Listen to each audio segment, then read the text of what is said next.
I need care now, and you're probably the best expert around here, ain't you? You can take care of me too, eh? We're too old to take care of him too.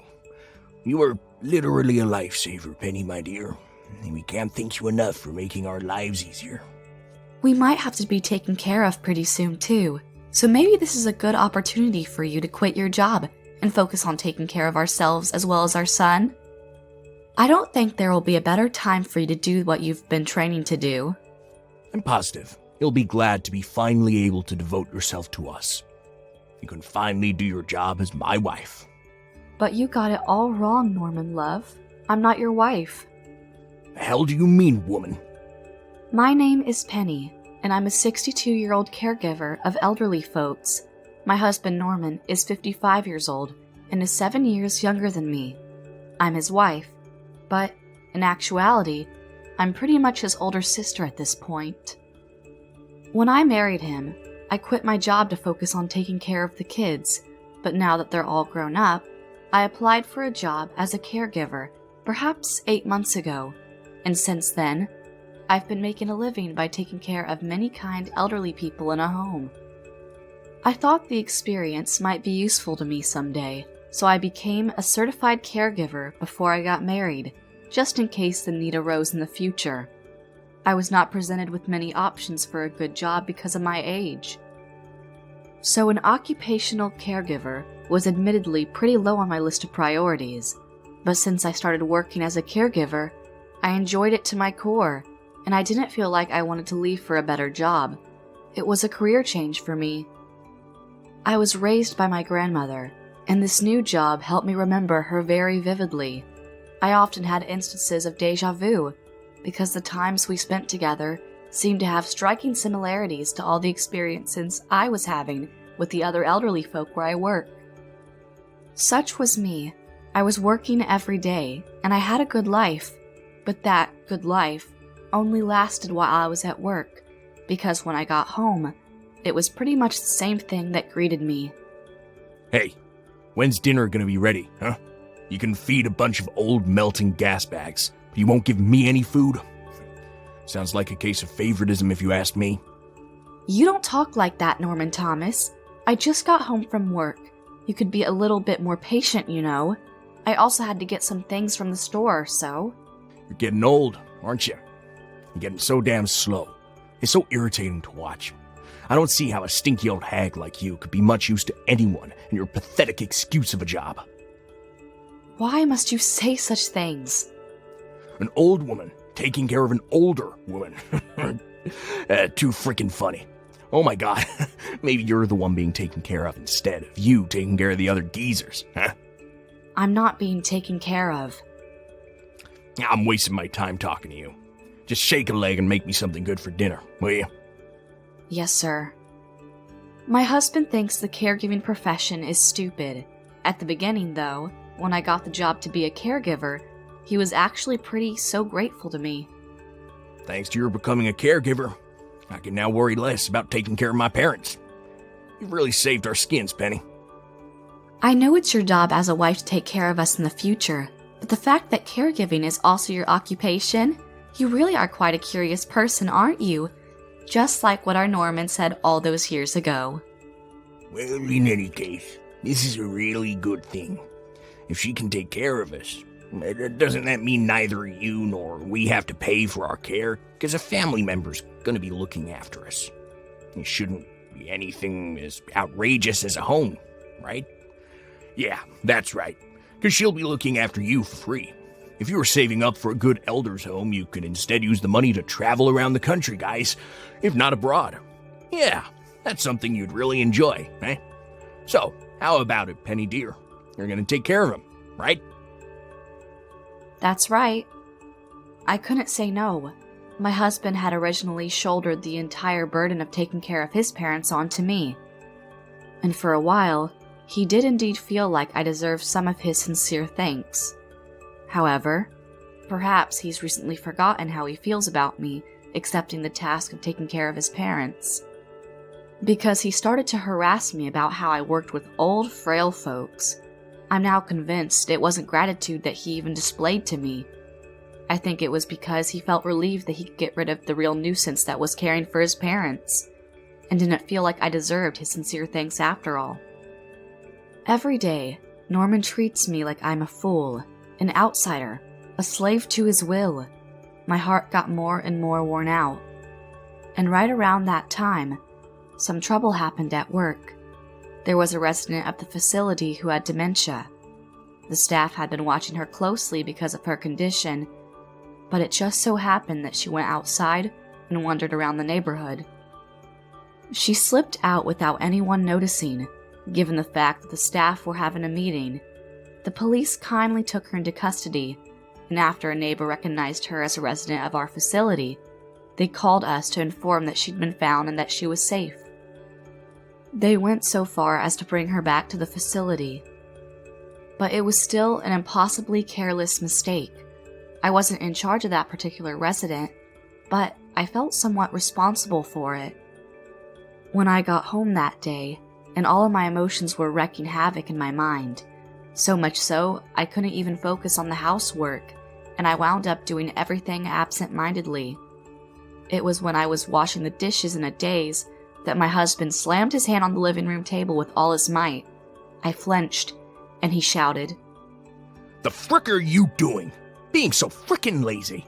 You haven't even washed the bathtub." "I'm sorry. I had some trouble at work. I'm not feeling doing anything at all right now." Did I frickin' ask you to tell your whole life story, woman? I don't give a good goddamn if your situation was so bad you render catatonic. What I do frickin' care about is how well you do your job around the house, damn it. Your job isn't just to take care of some stupid, wrinkly old sacks of skin and bones. You have a much more important responsibility here in this house. You got another job to do, far more prevalent to everything else, serving me. Those words felt like actual bullets.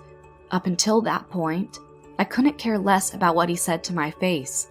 All the pointing fingers and the insults and the condescending laughter didn't make me wince a bit. But that day was different. That day was when I couldn't put up with his bullshit. Why do I have to be the one to do it all? I work outside the home. I work at home, and what do? Nothing. You're not frickin' strong enough to do anything at home yourself. You think I'm an old hag? But you're more of an old woman than I am. Your pathetic excuse of a body was never as strong as mine. And now, you can't do anything other than waste your days away in a lazy daze. How dare you? This was the very first time I stood up for myself and rebelled. That's why he had such a surprised look on his face. He didn't talk to me for the rest of the night and secluded himself in his room. I knew I had done something that could have meant the end of my life as I knew it, but I just couldn't take it anymore. Norman left early the next morning so he wouldn't have to see me again. After a full 24 hours, my stress over the incident from the previous day had died down, and I felt much calmer. I thought about apologizing to him when he came home. And when I came home, he was already there. I need to talk to you. What's wrong? I want a divorce. Wait, what? Why would you want to do that all of a sudden? Your insubordination yesterday was unforgivable. Why in the world would a wife explode in anger and yell such horrible things to her husband? It's because you were making fun of me. You didn't make my situation yesterday better at all, and the stress just eventually exploded. You can't blame me. Oh, but I can. You, a mere caregiver who can't have the spirits to do the housework properly, simply cannot make do without me. Divorce me. If you don't like the idea, get on your knees and promise me you won't ever dare talk to me like that again. I was surprised by my husband's course of action, but I had no intention of divorcing him, nor did I see this coming. So I got a little scared and did what he pretty much ordered me to do. I apologized to him. I'm sorry. From now on, I'll be careful with what I say. You do that. I filled out my part of the document here, so it's ready to be turned in whenever you like. My husband put on a happy face as he finished saying that horrible sentence and went upstairs to his room. All that was left in the house was me and the completed divorce papers. I fell to the ground. this situation had actually turned me into a maid of sorts. If I still wished to be together with him, the only condition was that I follow his orders to the letter. I began to wonder if that was truly the right thing to do. One day, while I was working, a resident grandmother called to me. Her name was Mrs. Fletcher, and she started telling me about what she was feeling right at that moment. "I miss my darling Clark." "Is your darling Clark coming to visit you, Mrs. Fletcher?" "No, he's not here anymore. He's in a better place, but he's always been, well, as the young ones say these days, he's always been kind of a dick. Ever since we got married, I've never felt any love and affection from him. Everything I did, he criticized, and no matter how hard I tried to get better at the things he wanted me to do, it was never enough. Those times were pretty sad, I must say. And they lasted 15 years. But before he died, my darling Clark told me that he was so happy that he married me. That's what he said, my dear Penny. And with that one sentence, everything I'd ever known just went away. Everything we'd been through was behind us, and I realized how much he really did love me." "Wow, Mrs. Fletcher, is that really what happened? That's such a nice story." "I don't know if that's a nice story, my dear, but I did realize that even though it didn't seem like I was always loved. I became happy because of it." That's what she told me. Maybe my own husband was the same way. He swears at me so much, and he chastises me beyond anything cruel, but maybe, just maybe, he really does love me. After listening to what I heard from Mrs. Fletcher, I thought maybe when he left this world, he'll finally be grateful to me for being together with him. Maybe I'll feel his love then too. Maybe now was the time for me to endure. That's what I thought, and I set myself to endure my husband's sarcasm and complaints every day. However, something was wrong with Norman soon thereafter. Up until then, he always used to come home right on time, but recently, he's been coming home late, and right when I think things are all right, I smell a woman's perfume. I don't know what it is, but you have a very unusual smell, Norman. Eh? It smells like some kind of perfume. I don't remember you putting on any cologne with that scent recently, honey. But I don't wear perfume. Just when I think my husband looked a little flustered, he grinned mischievously and said, Since when can an old lady like you smell right? You must have a rotten nose, because women's perfume isn't something you'll find on me anytime soon. You have to wait another 40 years for that, when you're dead, and when I'm all old and brainless. He laughed as he headed for the bath, which I thought was suspicious. Even if he was pressed against someone wearing perfume like that on a crowded train, I don't think it would be able to stick that much. Could it be that he was maybe having an affair? That's what I thought, and my next course of action was contacting my sister, Sandy. She is 4 years younger than me, and she works as a nurse, and we are very close. She also has a child about the same age as my firstborn, and we often consulted each other about how to raise our children well. I asked her about my husband. I told her about my husband, and her response was, "I bet your husband's cheating on you, isn't he? He's not the kind of person who wears perfume, is he?" But I knew all that already. I knew my husband was having an affair. I think I just wanted my sister to tell me that he was. I guess I wanted to be sure. And then I watched him, very carefully. I watched his every move. And then a lot of suspicious things started to pop up. He'd come home from work late, claiming that he had to work extra hours, but he did not look tired in the slightest. His attitude towards me was getting colder and more condescending. Finally, he used to bring his lunchbox with him when he left the house for work, but he eventually stopped taking his lunchbox with him altogether. Perhaps we may lose interest in each other as we get older, but that doesn't mean that cheating on each other is acceptable in any damn way. What's more, not only was Norman cheating on me, but he also continued to make fun of me. There's no way I could ever forgive that. I don't know, Sandy. Maybe I should divorce him after all. There's a saying that's spreading like wildfire these days, and it's known as vintage year divorce. You know, where couples file for separation in their middle years after being married for more than 20 years or so. Divorce might actually be a good idea. I don't know. Maybe I've reached my limit. There's so much more to life than that, Penny. My advice is that you don't push your marriage too hard. It's not all about being married to someone you can't handle. It's okay to think about it. You still have time. But promise me this. Listen to what your heart tells you, and take the course of action that you think will help you most. My sister gave me a mental push, and it gave me so much courage. I went to a detective agency that very day to find out what my husband was up to, and lo and behold, official evidence was obtained after a mere couple of days. I even found out that he was going on a trip with his partner in crime. The very day the detective at the agency looked into my request and told me the results. Norman told me that he was going on a business trip. I decided to not say anything and let him go on that business trip of his. And in the meantime, I was thinking of filing for divorce while he was gone and then moving out of the house. That's when I got a call from my sister. "Hey, Penny, Norman's been rushed to the hospital. He's been in a car accident and he's seriously injured. Please come to the hospital as soon as possible." That's what she told me, so I went to the hospital. Right as I was walking towards the front door, Sandy came out to meet me, and she had an awkward look on her face. That expression gave me the impression that the worst had happened, but it turns that's not what the look was about. "Sis, I don't think there's a right way of telling you this, but he was brought in with a woman. Looks like she was in the same car as he was, and she's also seriously injured.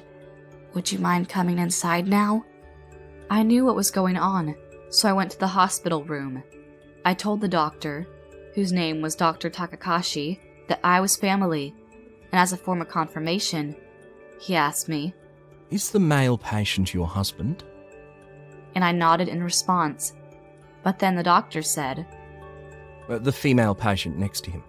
Is that your daughter?" I was called before the woman, and she was definitely not my daughter. "No, sir, she's not my daughter." The air surrounding us took an extreme plunge into the realm of awkward, and I was sure the temperature dropped by perhaps mere 10 degrees or so. "In the meantime, could you please explain my husband's situation? I only just heard about the accident from my sister, Sandy McFarlane, and simply told me to get here, where I would be informed of the details." I just couldn't stand the ice-cold atmosphere, so I asked Dr. Takahashi to provide the details, and he revealed to me that his injuries were very difficult and that Norman was going to need nursing care. "We strongly believe the accident will render him paralyzed from the waist down. I can only advise you that you decide what you wish to do for the future with your family, Mrs. Kerrigan." That's all Dr. Takahashi said before he left the room. My husband still seemed to be unconscious, and I figured the woman whom he was having an affair with would also be asleep for a while due to the effects of anesthesia. At least, that's what Sandy told me. I decided that now was my chance. I found the affirmation divorce papers that my husband had prepared at home. As expected, his part was all filled out and signed. I signed my own part. And then, on the way to the hospital, I submitted the papers to a branch of City Hall. Everything seemed in order, and they were accepted. I immediately felt as though an elephant had stepped off of my shoulders. And then, I went back to the hospital room, where my in-laws were, as well. Norman was asleep. Oh, you're here, Penny." "You're awake? I can't believe you were in an accident. You have to be more careful in the future." "I can't even drive anymore, woman, let alone do it carefully. I need care now, and you're probably the best expert around here, ain't you? You can take care of me too, huh? We're too old to take care of him too. You're literally a lifesaver, Penny, my dear. We can't thank you enough for making our lives easier." "That's true. You're my wife, Penny, above all else, and your primary obligation is to take care of me. This is the perfect chance for you to start doing that." My husband and my in-laws seemed to be talking like they were pretty hopeful of the future. I couldn't help but laugh at this pathetic sight. They had no idea of the truth that was awaiting them. Perhaps Norman misinterpreted my little chuckle, because he then proceeded to say, I just knew you'd be happy to be able to serve us. You're finally able to do your rightful job as my wife. Yeah, I'm not your wife. Eh? The frick are you talking about? Have you lost your goddamn mind? No, I haven't. I've never felt better, actually. We're already divorced, you see. Huh? Like hell we are. You never had the moxie to sign those papers. My husband didn't seem to understand, even though all the cards seemed to be perfectly before him. I encouraged him to look next to his left.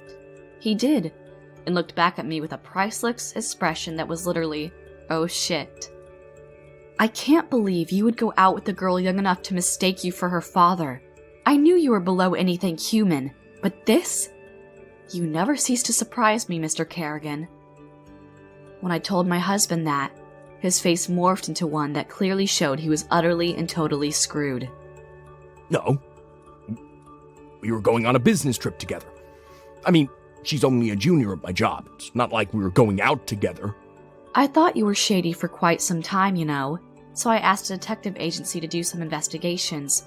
So there's plenty of evidence that states otherwise with a straight face, unlike yours, that's literally pain-stricken. No frickin' shot. What are you talking about? What the hell do you mean, having an affair? I'm talking about the truth that your son's been cheating on me for quite some time, it would seem. And I know about this, and I just filed for divorce this morning. Y'all are on your own if you want to take care of him. I don't take care of strangers. Don't just lay there, you idiot! Say something! Perhaps my mother-in-law became so upset that I couldn't take care of her anymore. I'm not sure, but she started pressuring her son to come up with some plausible excuse to save her soul. But perhaps Norman himself believed he had no other choice but to admit it, because he responded with, Yeah, I tried to have an affair with her, and I was the one who invited her on the trip. When I was at work one day, she told me some very personal things. I was so happy, so I suggested we give it a shot. You're not getting younger either, Penny, but I felt like I was still relevant to younger girls. As a man, I began to have some pride in myself, and that's what also caused me to treat you the way I did. What are you talking about? This is so disgusting. You really thought that I would forgive you if you just explained everything? I'm sorry. It was wrong of me. I'm so sorry. Just please, don't give me a divorce. Too late, Mr. Kerrigan. We're divorced already. From now on, you're only going to be talking to me through my lawyer, and we're going to have a talk about alimony eventually. Why don't you ask your little sweetheart to take care of you and your parents, She's still young and strong, and I'm sure she's a respectable person. I left them all with that and left the hospital room. My in-laws were furious with my husband. That's what they get for trying to depend on me completely. They'd spent all their savings. How are they going to take care of each other?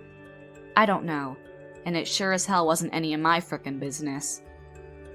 And my husband apparently later asked his sweetheart to take care of himself and his parents. But of course, being the young, vibrant woman she is, with a career ahead of her, would never accept such a request. Her injuries were significantly less serious, and when she left the hospital long before Norman did, she seemed to have severed contact with him. She also quit her job, and it was clear she took measures so that she would never see Norman again. He had an accident with his company car, and his superiors found out that he was attempting to travel with an unfaithful lover in the car. The company then wanted to fire him, but, needless to say, Norman is a very proud bastard. Instead of accepting the dismissal, he merely boasted he couldn't give his all to his work anymore, and resigned voluntarily. He can't work anymore, so he's trying to survive on his severance pay and his savings, but the consequences of that is that he's forced to live on the edge. My old in-laws also thought I would take care of them, and they had spent all of their savings.